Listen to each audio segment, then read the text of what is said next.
Me llamo Antonio. Soy hombre de tierra, de animales, de casas que se cuentan por hectáreas. Si miras desde lejos mi rancho, verás campos verdes, potreros bien cercados, una casa principal que no pasa desapercibida y corrales en los que cabe el ruido de una vida que, según parece, lo tiene todo. Me llaman el granjero millonario en el pueblo, como si la bolsa determinara la medida del alma. Pero dentro de mí había un silencio tan ancho como mis campos. Hubo un tiempo en que la casa no estaba vacía. Hubo una risa que salía de María y la mancha de barro en la camiseta de Juan Pablo. Ellos ya no están. Perdí a mi mujer y a mi hijo en una carretera que no perdona errores, y desde entonces aprendí a andar en piloto automático, administrar cuentas, firmar papeles, resolver compras de ganado, saldar deudas. Mi vida parecía hecha de tareas que se cumplían sin dirigirme a nadie. La riqueza llenó mi patio, no llenó mi pecho. Aquella noche no pensaba más que en un inventario, cuentas del mes, trabajadores para mañana, el clima que cambiaba. Llovía a ratos, una lluvia fina que prendía el olor a tierra mojada y a heno. Trueno, mi viejo caballo, pasó cerca del porche sacudiendo la crin y mirando con la paciencia de siempre. No tenía intención de salir. El reloj de la cocina marcaba las horas como si fueran ladrillos consecutivos, iguales y fríos. Entonces escuché un grito en la maleza. Fue un sonido que no pertenecía al viento. No era el ladrido de un perro ni el reclamo de algún peón. Era humano, quebrado, tan cercano a un llamado de vida que clavó su aguja en mi costado. El primer impulso fue apartarlo, como aparté otras voces. No es asunto mío, decía la cadena de pensamientos que había aprendido con la soledad. Pero aquel grito me atravesó como un relámpago. Tenía la urgencia de quien no espera ayuda mañana. Me planté en la puerta y miré la oscuridad del camino que baja hacia el río. El río, a 300 pasos, sigue el curso de la hacienda como una cicatriz antigua. En verano se vuelve claro y perezoso. En días de lluvia se hincha y se vuelve escucha de tormentas. Caminé con las botas hundiéndose en barro, el agua de lluvia salpicando mis pantalones. A cada paso, el sonido se repetía. Un sollozo, una palabra que solo podía ser ayuda, y la respiración entrecortada del miedo. Vi una sombra colgando sobre el río antes de entender lo que era. Al principio pensé que los matorrales se movían por el viento. Luego distinguí una figura suspendida, encorvada sobre la orilla pegajosa, los pies aparentemente colgando sobre el agua. Un tablado improvisado, una soga atada a un tronco, y la oscuridad que se abría bajo ella, donde el río llevaba su propia voluntad. En el margen brillaron ojos. No eran humanos, eran el brillo acechante de los cocodrilos, inmóviles, esperando. Fue una de esas imágenes que parten el alma. Alguien atado a la deriva, con la ropa pegada por la lluvia, una cabeza que caía hacia adelante y se incorporaba con el esfuerzo de respirar. Sus manos atadas temblaban. La viuda, porque supe enseguida que era una mujer que había perdido a alguien, lo veía en la forma en que guardaba su pena como una segunda piel. Colgaba como un ave entre dos mundos, agua abajo, tierra arriba. Y yo, con mis botas empapadas, tuve que decidir en segundos si me convertía en espectador o en actor. No lo pensé con frases de valentía. Sentí miedo. Miedo al agua fría, al animal que podía romper la escena en un mordisco, a que la cuerda se soltara y la arrastrara. Di un paso hacia atrás, di otro, mi mano buscó en el bolsillo un teléfono que no tenía señal y una linterna vieja que compré para un viaje que nunca hice. Pensé en la soledad que me había enseñado a mirar hacia otro lado. Casi me doy la vuelta. Fue un ruido más. Un quejido más alto, una voz que raspó mi nombre aunque no lo conocía, lo que me dejó clavado. Aquella voz tenía en su interior algo que resonó con lo que todavía latía en mí. La culpa de haber abandonado antes. La lección que llega tarde. Me reconocí en su súplica. Era el mismo clamor que no había escuchado cuando María necesitaba que me quedara más tiempo. El mismo que no oí cuando Juan Pablo pedía que jugara al atardecer. Allí estaba la posibilidad de actuar y a la vez la denuncia de todos mis pasos a medias. Tomé la cuerda que llevaba el peón en la camioneta para amarrar el fardo. Era una cuerda gruesa con fibras gastadas. La lancé al agua y a la estructura que sostenía a la mujer. Al tirar con todas mis fuerzas, la soga resbaló de mis manos mojadas. Intenté de nuevo, esta vez atando al tronco más cercano, abriendo una línea con la que pudiera jalarla hacia la orilla. El río quiso llevarnos a ambos. Mis botas se metieron en el lodo hasta las rodillas. Una rama me golpeó la cara. La lluvia me llenó la boca de sabor a tierra. No vas a creer lo que sucedió cuando intenté jalar la soga por primera vez. La cuerda se tensó. La mujer pareció moverse, y en ese segundo el olor del miedo fue absoluto. Sudor, sangre seca en una oreja, la tela rasgándose. Mi agarre falló. Sentí las fibras deslizándose, la urgencia de volver a hacerlo. Por un instante pensé que la perdería. Cerré los ojos y recordé la última vez que no corrí al lado de alguien que clamaba por mí. Esa memoria fue como una mano que me sacudía. Respiré hondo. Llamé a Trueno por su nombre, como si pudiera traerme valentía desde otro cuerpo. Trueno respondió con un relincho que pareció comprender la situación. No es un caballo cualquiera. Tiene en los ojos la paciencia de quien ha visto a su dueño caer muchas veces. Lo até a un árbol con la correa por si hacía falta huir, y avancé de nuevo. Esta vez no usé fuerza ciega. Calculé, medí, me colgué de la orilla con el peso de mi cuerpo y guié la cuerda con el pie hasta que la estructura cedió lo justo. La mujer cayó en la espuma como una hoja que por fin suelta su rama. Los cocodrilos se movieron apenas, como si reconocieran que ahí había una lucha humana que no valía la pena. La agarré por la cintura cuando sus piernas resbalaron y la arrastré hasta donde la tierra me permitió más firme. Hubo un momento en que escuché mis propios pulmones, el latido de mi corazón como un tambor de cuero, y la corriente se llevó las últimas gotas de miedo de mi cara. La tomé entre mis brazos y la senté en una roca. La lluvia seguía. Ella estaba temblando, pero sus ojos eran claros, no vacíos. Había en ellos la chispa de quien, a pesar de todo, sigue aferrándose a la vida. Le hablé sin pensar en adornos. «Tranquila, estás a salvo. Estoy aquí», dije, y esas palabras parecieron sostenerla un poco. La llevé a la casa principal en una manta. La coloqué frente al fogón y encendí fuego con la cerilla que guardo en el bolsillo de la camisa. El calor fue lento en reclamar su cuerpo. Le quité las prendas empapadas con manos que temblaban más por la adrenalina que por el frío. Tenía rasguños en los antebrazos, moretones en la nuca y una marca de sogas en las muñecas. No pregunté por todos los detalles. Ella me los iría dando a su tiempo. Apreté compresas frías de paños limpios en los cortes menos profundos y le di algo para beber, agua tibia con un poco de sal, lo que había en la cocina en ese momento. Ninguna de esas acciones era heroicidad, eran lo mínimo posible que pude ofrecer. Cuando estuvo más serena, miró alrededor como si la casa fuera otra cosa que no la mía. «¿Dónde estoy?», preguntó en voz baja. «En mi casa», respondí. Ella dejó escapar una risa corta que se transformó en llanto y luego en silencio. «Me llamo Julia», dijo al fin. «Era viuda, mi marido murió hace meses, me dejaron sola».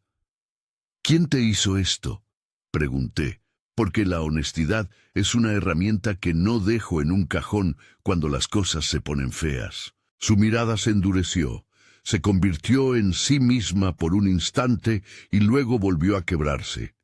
Renato, dijo, mi padrastro, o él, o la gente que le obedece, dicen que una viuda sin familia es un peso. Dicen que debo irme o desaparecer. Pensaron que el río y los cocodrilos cuidarían de su vergüenza. Había en su voz una mezcla de resentimiento y desamparo. No quiso narrar cada detalle, apenas los trozos que no la desarmaran por completo. No insistí. Ella era dueña de su historia y de la velocidad con la que la contaría. Escuché y, en cada palabra, sentí como algo dentro de mí se rompía en piezas que no sabía reparar. No por la mujer que se me presentaba, sino por la idea de cuántas veces había ignorado un llamado que podía haber salvado a alguien. Recordé la cara de María después de un accidente doméstico, la forma en que me pidieron que estuviera más, y no estuve. Recordé al pequeño Juan Pablo mirándome con las manos sucias y preguntándome si yo volvería a jugar con él. Fui un hombre que dejó pasar cosas hasta que dejaron de poderse salvar. Y ahí, con Julia en la cocina temblando bajo la manta, tuve la sensación física de que podía enmendar una sola cosa: evitar seguir siendo un espectador. Le ofrecí quedarse. No fue un gesto grandilocuente, fue la única opción razonable. Tenía recursos para protegerla, trabajadores leales, un perímetro que podía cerrarse, una casa que resistiría un fuego mejor que muchas otras. Se notó la sorpresa en sus ojos ante la palabra hogar, dicho por un hombre que vivía en una casa grande. ¿Por cuánto tiempo?, preguntó. El tiempo que necesites, respondí, y en esa respuesta puse algo que no podía comprar con dinero: voluntad. La noche se cerró, la lluvia bajó a suaves parloteos, el fogón crujía. Hablamos en fragmentos. Ella me contó cómo, después de la muerte de su esposo, las miradas cambiaron, cómo la gente empezaba a calcular qué parte de su tierra sería útil para otros. Como Renato, que no era de sangre pero tenía poder, le exigía favores y silencio. No hablé de juramentos ni de venganzas. Le prometí comida, ropa seca y una habitación en el ala norte que no uso más que para invitados. Con cada promesa sentí alivio y miedo en partes iguales. Alivio por hacer algo correcto, miedo por lo que eso podía activar. También hablé yo. Le conté de mi mujer y de mi hijo. No narré el accidente, sino los recuerdos sencillos, el olor a café de las mañanas y las carreras en la vereda. Lloré. No era algo común para mí, pero aquella noche las lágrimas salieron como si fuesen raíces que necesitaban aire. Julia las vio y luego me tomó la mano con una fuerza que me devolvió la esperanza. «No estamos solos», murmuró. Fue la primera vez en años que pude creerlo. Al amanecer, el rancho se movía con sus labores habituales. Los peones no supieron del rescate, por ahora, porque sabía que la noticia podía circular y crear riesgos innecesarios. Organicé todo con discreción, cambié los turnos, pedí a 2 hombres de confianza que hicieran guardia sin preguntas, aseguré las puertas. Reforcé con tablas las ventanas de la habitación donde Julia dormiría y pasé la noche revisando el cercado, inspeccionando la intemperie por si alguien había dejado rastros en la orilla del río. La riqueza que tengo no sirve para proteger el alma, pero sí para comprar tiempo y cobijo. Eso contaba más en aquellos instantes. Julia se mostró reacia a aceptar la ayuda completa. Tenía la dignidad de quien ha aprendido a depender de sí misma por fuerza. Me habló de su trabajo en la casa de un vecino, de la manera en que le marcaban horarios y obligaciones, de las veces que intentó pedir auxilio y nadie creyó en la palabra de una viuda. No es fácil que confíen en palabras de una que no tiene apellido reconocido, dijo. Y en esa frase se resumía la marginalidad a la que muchas veces se condena a la soledad. La escuché con la atención que hubiera querido ofrecer a María y a Juan Pablo cuando estaban con vida. Planeamos medidas sencillas: no salir de noche, mantener luces en el perímetro, entrenar a Trueno para acompañar los patrullajes a la vera del río. Ella me dio información valiosa, nombres de cómplices, horarios en que Renato pasaba por el pueblo, el modo en que controlaba a la gente con favores y amenazas. No era un plan militar, era supervivencia y sentido común. Empezamos a conocernos de manera tangible. Ella me enseñó a escuchar de otro modo, no solo oír para responder, sino atender con la intención de comprender. A su vez, yo le enseñé a encender una estufa antigua que hace tiempo no teníamos en la casa. La risa que vino al primer intento exitoso tuvo algo de alivio compartido. En los pequeños gestos hubo recuperación. Una camisa planchada, una taza de cacao caliente, el sonido de una conversación sin prisa. No puedo negar que en algún punto su presencia me hizo sentir vivo de nuevo. No se trató de romance apresurado, ni de una sustitución de los amores que perdí. Fue más bien una sensación de propósito que me había sido arrancada y que volvió por la vía de la responsabilidad. Era la posibilidad de reparar con una vida lo que no había conseguido con las mías. Me enredé en la idea de que al protegerla rescataba algo de mi propia humanidad. Entretanto, sabíamos que Renato no se quedaría quieto. El pueblo es pequeño y los rumores vuelan como perdices. Ella me dijo que él no toleraba que alguien se negara a desaparecer. No puedo describir con lujo de detalles lo que él hacía para amedrentar, porque no entraré en escenas que revictimizan. Basta decir que era un hombre que utilizaba el poder para obtener lo que quería y que su circo de violencia tenía cómplices. Eso nos hizo planear, no por valentía desmedida, sino por miedo real y necesario. Reforzamos la casa con una lógica simple. Puertas cerradas, luces exteriores con temporizador, 2 hombres disimulados en el granero con órdenes de vigilar. Trueno aprendió a rondar las cercanías en las noches, con un jinete de confianza. Yo contraté al primo que vive en el pueblo, un tipo rudo pero de fiar, para que se quedara a escasa distancia. Todo en apariencia suena a protección sólida. Pero el peligro no solo tiene armas y nombres. Es imprevisible. Saber que alguien quiere hacer daño alivia el miedo de la incertidumbre, pero no lo elimina. Un día, un mensajero vino de la parte baja del valle con una carta que olía a ceniza. Traía un simple papel doblado. Una amenaza velada que decía que las cosas deben volver a su lugar y que los que ponen manos donde no deben, pagan. No era mucho, pero bastó para que mi piel se endureciera. Llevé la carta a mi escritorio y la quemé con la cerilla. Quedé mirándola arder y pensé en fuego como símbolo. Podía consumir antiguos dolores o borrar la última posibilidad de reparación. Esa noche, la primera sensación clara de peligro llegó cuando el cielo se puso negro y las noticias en el pueblo comenzaron a hablar en susurros. Hubo un camión que pasó por la entrada del rancho a media tarde y luego no se oyó más. Pregunté a los hombres y dijeron que eran boleadores, que pasaban con mercadería.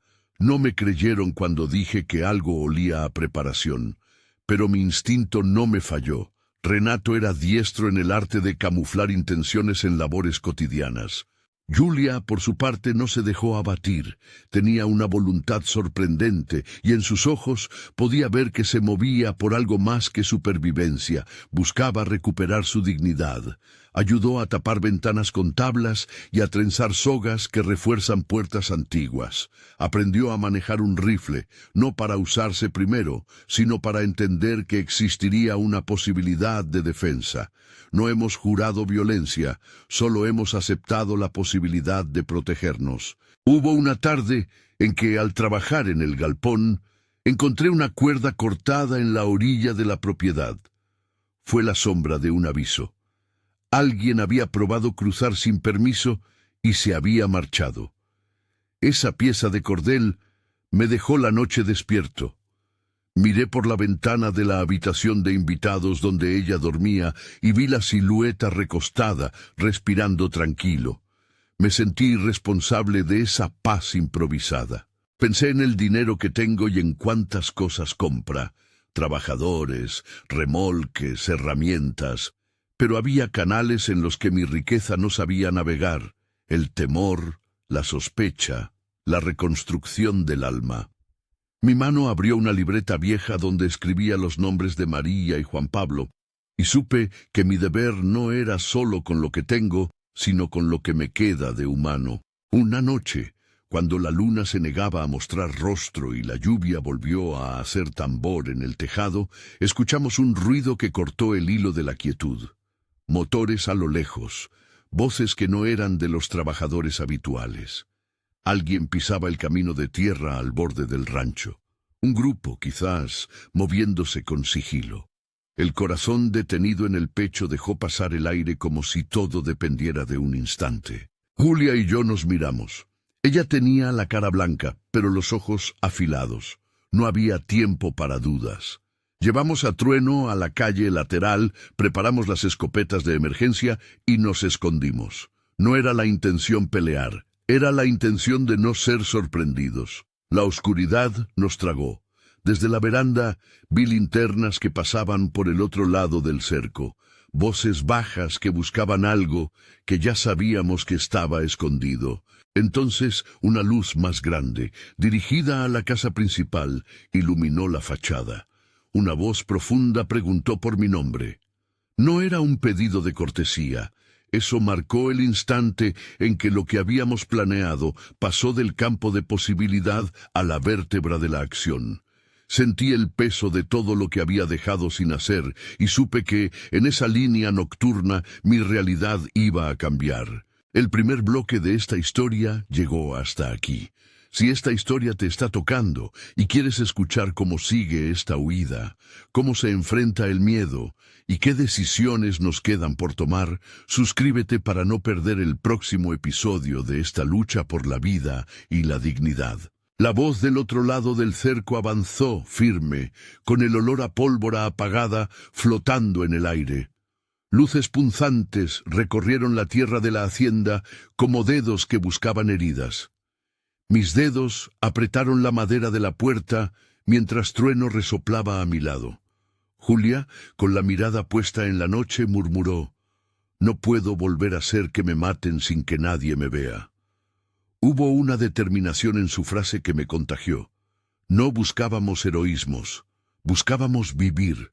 Los pasos se acercaron, los perros de la noche ladraron como si reconocieran la llegada de algo que no era del lugar. Una figura apareció en la loma, recortada por la linterna que apuntaba hacia mi casa. Era un hombre con botas pesadas y una chaqueta que sabía a mando. Por detrás venían sombras que, a medida que se acercaron, dejaron escuchar un murmullo organizado. El nombre de Renato fue pronunciado por alguien que siguió al hombre de la loma. No pudo oírse peor. Era un eco de amenaza que se clavó como filo. Antes de que la primera palabra de amenaza terminara, yo ya sabía que no habría vuelta atrás en la noche. Había tomado una decisión en la lluvia del río con las manos empapadas y el barro pegado a las botas. No dejar a alguien colgando entre la tierra y el agua. Esa decisión me había arruinado la comodidad de la vida fácil, pero me abría la posibilidad de algo más humano. Caminé hacia la puerta principal con la calma que uno finge cuando sabe que todo se jugará en pocas respiraciones. El portón crujió cuando lo abrí. Renato habló como quien visita una propiedad con derecho a repartir sentencia. «Sabes que esa mujer no tiene dónde ir, Antonio. No metas tu nariz donde no debes». Su voz tenía la mascarada de quien manda. Detrás, 2 hombres comenzaron a rodear la casa. No había reducto para la cobardía en aquellos pasos. Tenía que proteger lo que había prometido. Respondí con voz que intenté mantener firme. «Ella está donde debe estar, a salvo. No te permitiré llevártela». Quizás fue poca cosa, quizás fue mucho. Fue la condición de un hombre que decidió ponerse en medio del daño. Las sombras no retrocedieron. Uno de los hombres avanzó con la linterna alzado, y la luz encontró a Julia de pie junto a la puerta, con la manta aún mojada al hombro. Ella estuvo junto a mí sin titubear. Su presencia era una declaración. Los hombres de Renato rieron, pero era una risa fina, sin alegría. «Tú decides eso, grandulón», dijo uno, y su mano se fue hacia el interior de su chaleco como buscando algo con lo que intimidar. La noche estaba lista para volverse un lugar en el que se marcaría quién tenía derecho a vivir y quién no. Sentí que mi pasado de retiradas se me devolvía con interés. Cuando la primera piedra golpeó la puerta y la primera frase de insulto se dejó caer como amenaza, supe que la jornada apenas comenzaba. Mi corazón latió con la fuerza de una vieja maquinaria que se rehace. No había garantías de victoria. Solo había la certeza de que esa noche no permitiría que la indiferencia volviera a ser mi único legado. La primera piedra que rompió la puerta no fue la única. Vinieron más, golpes que sonaban como tambores de advertencia, cuerpos tras las piedras, un grito que exigía mi nombre. La madera cedió en un tramo, y una astilla saltó como si la casa fuera un animal herido. El olor a humo, un aroma de viejo crepitar, todavía estaba lejos, pero la noche empezó a llenarse de pequeñas brasas de amenaza. Recuerdo que pensé en retroceder por un segundo. Fue un impulso automático, del tipo que te había salvado la vida en situaciones de negocio y que ahora me traicionaba en algo vital. Proteger no es negociar, pensé, y di un paso adelante. Sostuve la puerta con el cuerpo mientras trueno resoplaba y Julia se adelantaba a mi lado, sin miedo a la luz que nos enfocaba. Su mano sobre mi brazo fue firme. No pedía protección como quien implora, sino como quien toma su lugar en la lucha. «¡Salgan de aquí!», dijo Renato con voz que rasgaba la noche. «Esto no es vuestro pedazo de fregado».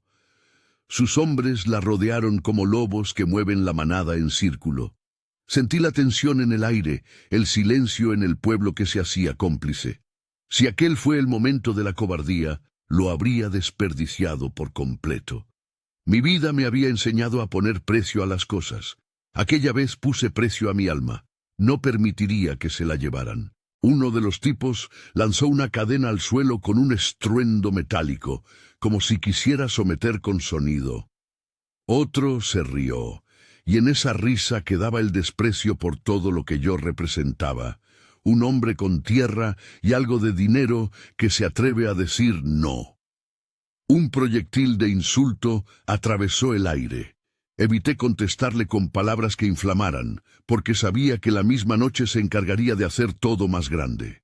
La primera acción fue simple, casi torpe. Agarré el candil de la mesita, apunté la luz hacia la cara del grupo para obligarlos a exponer la mirada, y dije algo que jamás creí que diría en voz alta. «Se van ahora, o llamo a los míos». No llamé por radio. No quería entregar mi carta. Mi primo y 2 hombres estaban cerca, pero si ellos llegaban en medio del barullo, la cosa podía empeorar. Era un farol, pero uno con peso. Si algo me enseñó manejar la hacienda, fue a usar la ilusión para generar certeza. Y en parte funcionó. Uno de los hombres titubeó. Renato no titubeó. Sus ojos brillaron de otra manera, como cuando alguien que está acostumbrado a salirse con la suya se topa con un obstáculo imprevisto. Dio un paso adelante y en un gesto que pretendía ser dueño, ordenó: «Entren». Fue como si tirara una cortina sobre la noche. Los hombres avanzaron. Entonces empezó la pelea. No fue como en las películas, con coreografías limpias y música. Fue desordenada, con madera astillándose, una mesa que se derrumbó, la mesa del comedor que fue usada como escudo y luego como barrera. Uno de los tipos trató de escalar por la ventana, y lo frené con una patada torpe que me dejó la espinilla golpeada. El dolor fue una confirmación de que aún tenía carne que dolía. Trueno relinchó y embistió la puerta, como si entendiera que aquello era más que un ruido. Era la defensa de algo que ahora llamábamos hogar. En un momento, una lámpara cayó y el aceite comenzó a regar el suelo, reflejando la luz de los ojos de los invasores. Vi a Julia sacar de la cocina un bidón con agua y volcarlo hacia donde las llamas podían encender. No sabía si era más coraje o instinto, pero su mano era firme. Me sorprendí de lo rápido que supe que no la iba a dejar sola. ¿Cómo pude temer que mi valentía se hubiera oxidado? Estaba allí, agarrotado, pero con una idea inquebrantable. No los dejaría llevársela. Una voz detrás de mí gritó algo sobre quemar la casa si era preciso. La amenaza se materializó cuando unos segundos después sentimos el olor punzante del humo. Un colchón en la habitación que usamos de bodega comenzó a arder con rapidez, chisporroteando como si la noche misma se alimentara de papel. El fuego encontró su camino por una rendija y en cuestión de minutos lamió la cortina de la ventana.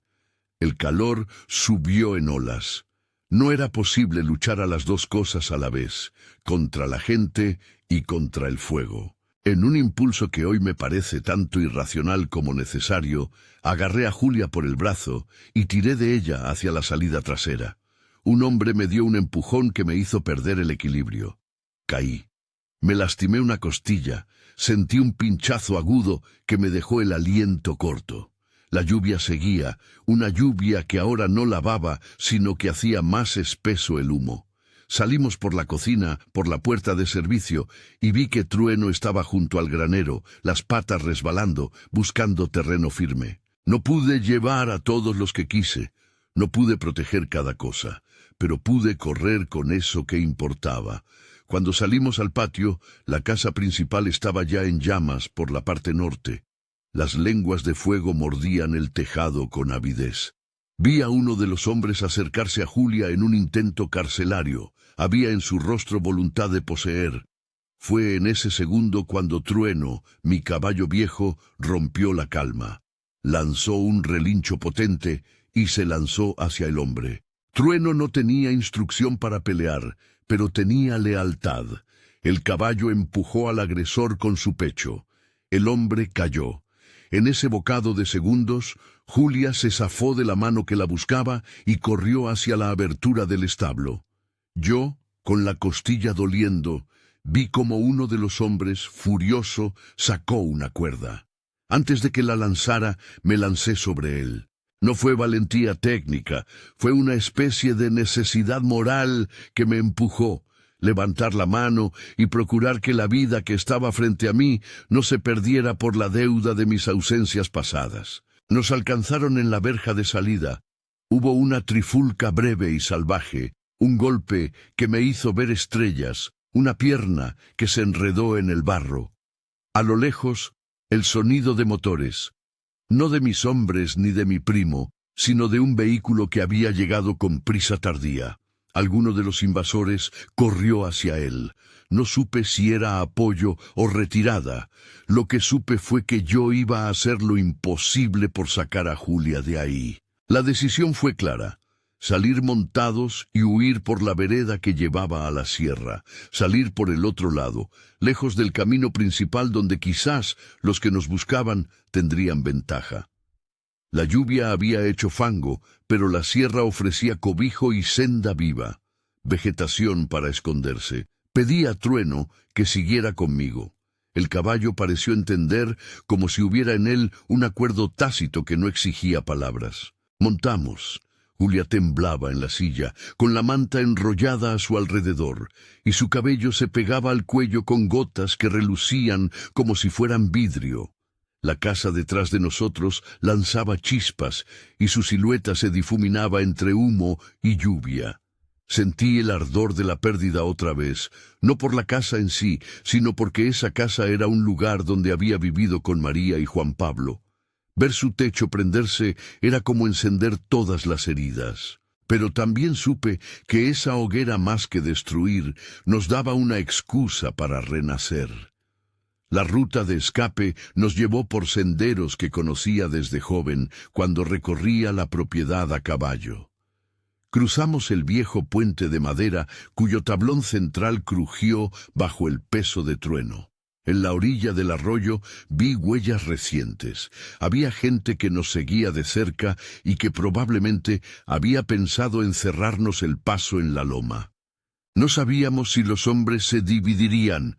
En el barro se oían voces, pasos, que parecía que doblaban la distancia con un intento feroz. No fuimos discretos. A ratos galopábamos, a ratos nos arrastrábamos pegados a las ramas, siempre con la idea de mantener la distancia. La lluvia, que antes era enemiga, se convirtió en compañera. El agua borraba huellas, ocultaba rastro. Hubo un momento crítico en una curva, cuando escuché que un motor nos rodeaba y un hombre gritó. Estuvimos a punto de ser acorralados en un barranco. Trueno, más viejo que otras monturas, hizo una maniobra que no esperé. Lanzó un salto lateral, un movimiento que le quebró la zancada, pero que nos sacó del ángulo de tiro. Caí con la pierna enganchada, pero Julia me ayudó a reincorporarme y seguimos. En la huida, en el barro de la noche, hubo un instante de lucidez que me golpeó con toda su fuerza. Si hoy moríamos y se supiera que me quedé con la decisión de protegerla, habría valido cada ausencia previa. Esa idea, sencilla y dura, me transformó en alguien capaz de no pensar en el miedo personal. La culpa se volvió combustible. Avanzamos hasta que la sierra nos tragó con su espesura. Encontramos refugio en una cueva pequeña, un hueco de roca que conocía porque de joven la usábamos para guardar herramientas cuando cargábamos ganado. Puse a Trueno a salvo con una loneta, le di heno y agua. El caballo olfateó la seguridad como quien reconoce un punto firme en medio del caos. Allí, en la penumbra de la gruta, nos permitimos respirar. La lluvia era un telón que amortiguaba los ruidos del mundo. Julia tembló, pero no era solo de frío. Me miró como si buscara una verdad que la volviera a poner de pie. Le ofrecí una manta seca y ella la aceptó. Nos sentamos unos minutos en silencio y en ese silencio hubo una confesión pequeña.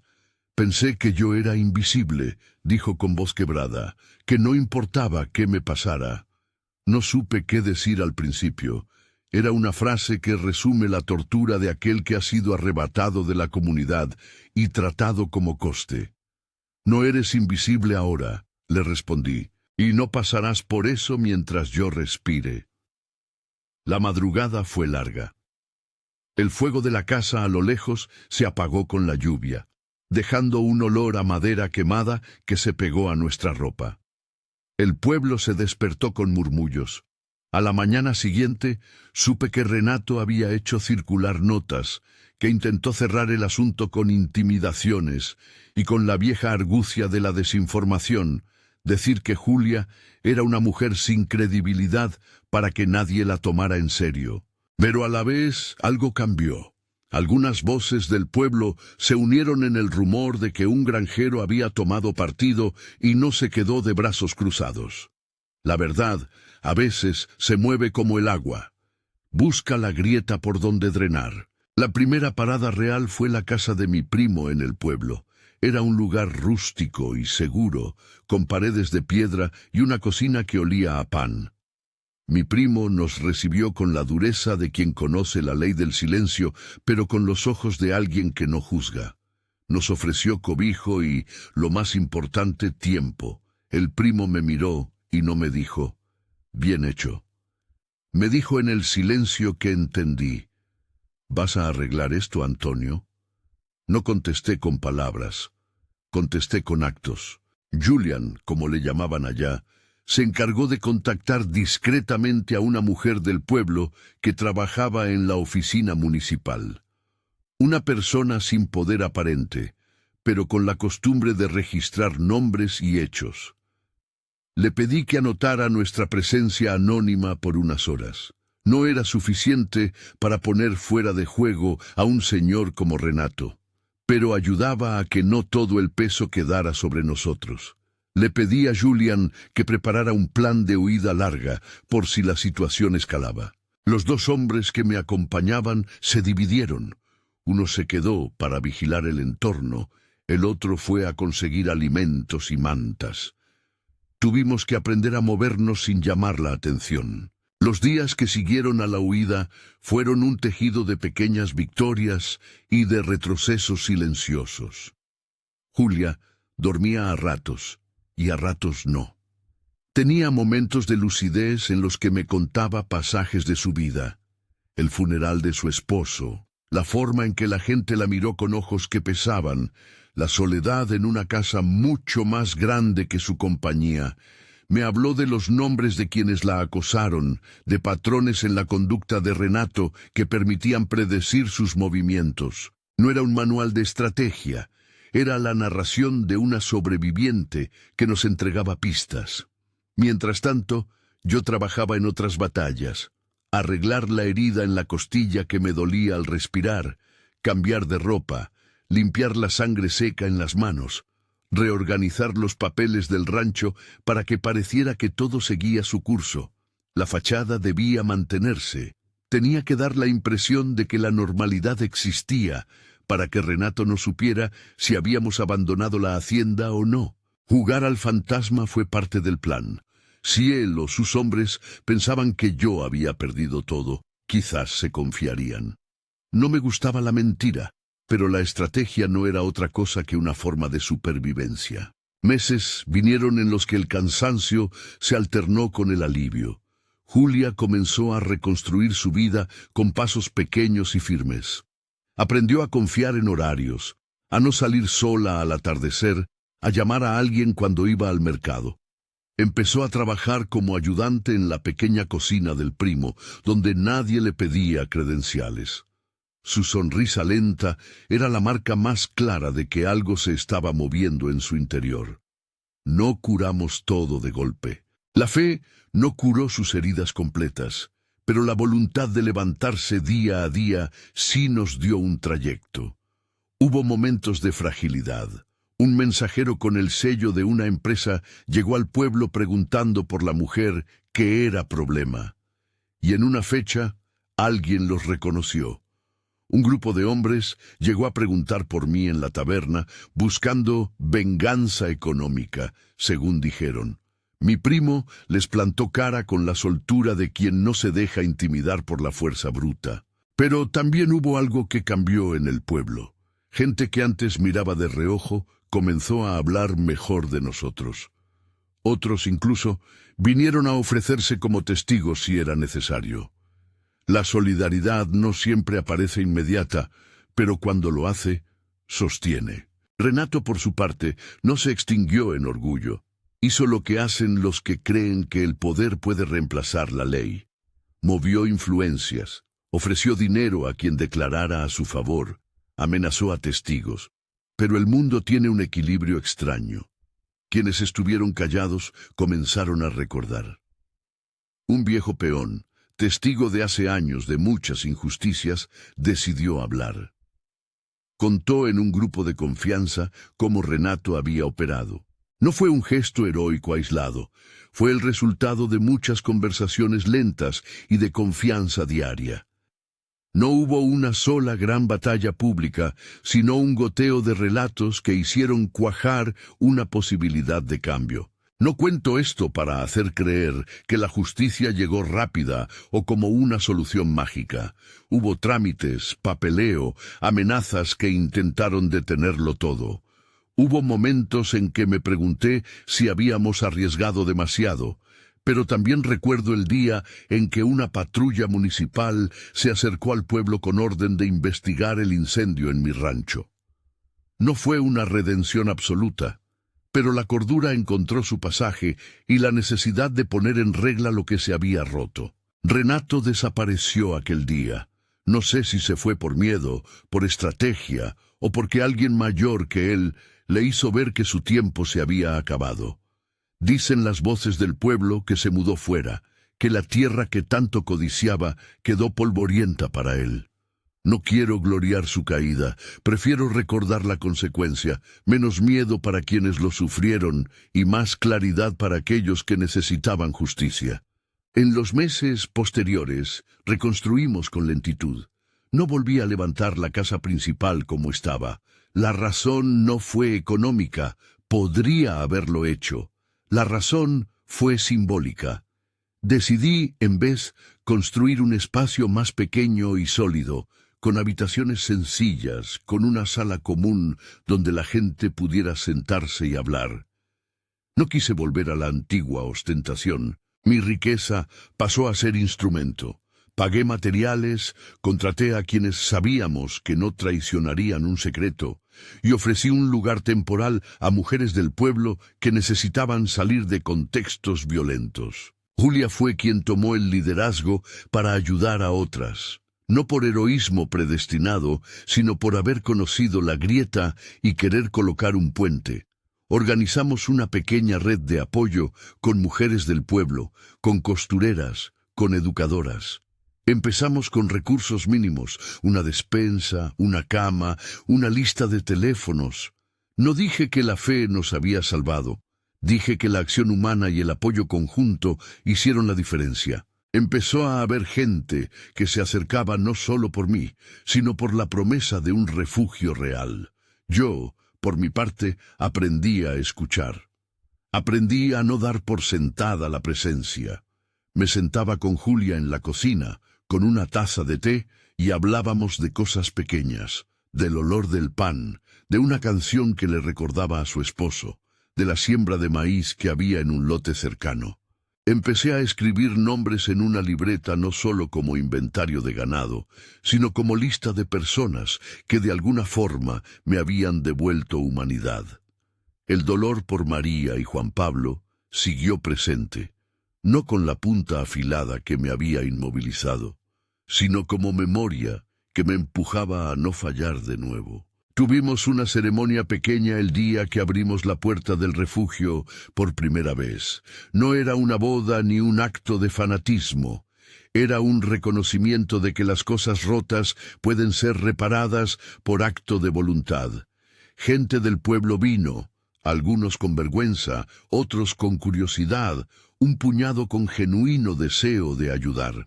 Entre ellos, una vecina que había sido indiferente años atrás, me abrazó y me dijo, «Perdóname por no haber preguntado. No pedí perdón en nombre de nadie. Pedí que nos volviéramos comunidad. No todo fue fácil».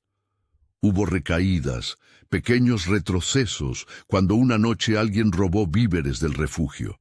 Tuvimos que aprender a poner límites y al mismo tiempo a sostener la compasión. Los hombres que antes seguían a Renato no desaparecieron de golpe. Algunos se integraron con el tiempo, otros se fueron del pueblo. Aprendimos a construir seguridad no desde la fuerza bruta, sino desde la red de confianza. Puse dinero, sí, pero también puse tiempo y presencia. Aprendí que la pertenencia se gana con constancia. Julia volvió a sonreír de manera franca. No es que la herida desapareciera, simplemente dejó de ocupar el centro de su vida. Montamos un pequeño huerto comunitario en uno de los lotes que antes había tenido pasto para un fenómeno de la hacienda. Era simbólico, convertir la tierra que antes alimentaba la propiedad exclusiva en un espacio para compartir. Las manos que sembraban eran manos que habían aprendido a confiar. Vi a niños correr entre los surcos y supe que la vida continuaba. Una tarde le pregunté a Julia si quería ser la administradora del proyecto. Me miró con sorpresa, y luego, con esa serenidad nueva que había hecho nido en ella, aceptó. «No lo hago por lo que fueron», dijo, «sino por lo que puede venir». Ese «lo que puede venir» me sonó como una canción de esperanza. Comprendí entonces que mi papel no era ser salvador permanente, sino facilitador de procesos, ser quien ofrece el techo cuando la tempestad pasa. El caballo trueno envejeció, pero siguió fiel. A veces lo veía en la loma, masticando heno, con el sol de la tarde peinando su lomo. Le agradecí 1000 veces con la voz. No soy exagerado. Agradecí en voz alta a un animal que no pide razón para la lealtad. Y cada vez que pasaba cerca de su cuadra, tocaba su cuello y le susurraba la historia de cómo nos salvó a todos. trueno fue el puente cálido entre mi conciencia y la acción.